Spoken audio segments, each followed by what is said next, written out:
My name is Glen Kitayama, and I'm interviewing Susan Hayase at UCLA on Friday, September 12th, 1997. And Susan, I wanted to start this interview off by asking you, how did you get involved in Japanese American and Asian American issues? Let's see. I guess I should tell you somewhat about my background. My mother was at Gila River, and my father was at Amachi concentration camps. And after camp, they both ended up on the East Coast in Washington, D.C., and that's where they met and got married. And all the kids, 4 of us, were born on the East Coast. I was born in Washington, D.C.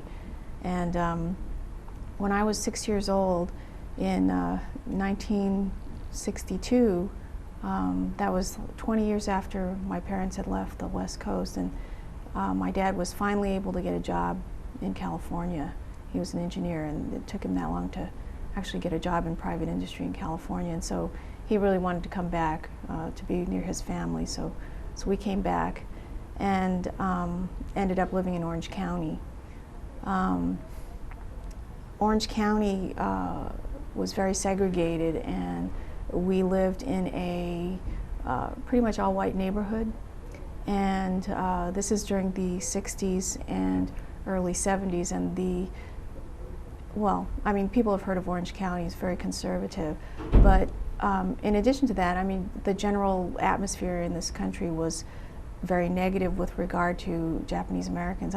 We didn't even call ourselves Japanese Americans. I think that other people called us Japanese if they weren't calling us Japs, and we insisted we were Americans, but I think our identity as Japanese Americans was, hadn't emerged yet in some ways. My experience as a child in that environment was, it was very racist, and I couldn't understand it. It was terrible, and I was lucky in that my parents actually talked about camp. So I knew about camp, although it took me a while to totally understand what it really meant, and I do remember as a child reading my mother's copy of Minao Okubo's Citizen 13660, and just, looking at what I thought were just cartoons, and slowly understanding like what was that, and that my parents had been a part of an experience that was similar to that. Also, I remember that there were things that my parents used to do that I couldn't understand, like they were very security conscious.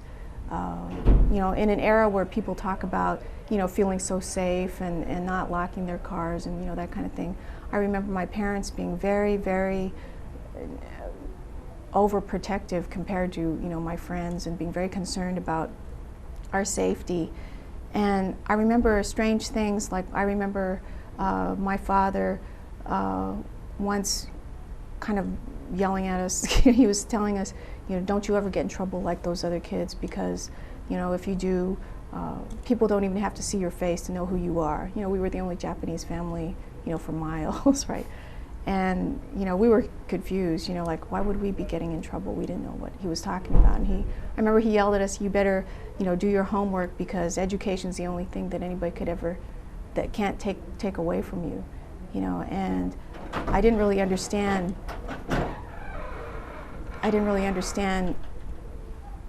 what was the source of his anger. I couldn't figure it. Seemed out of context to what was happening. But I was really angry too when I understood like what the camps were all about, because I guess what it kind of told me was like confirmation of the hatred that this country had for my parents and for me, and it was so I don't know, I grew up very angry about that.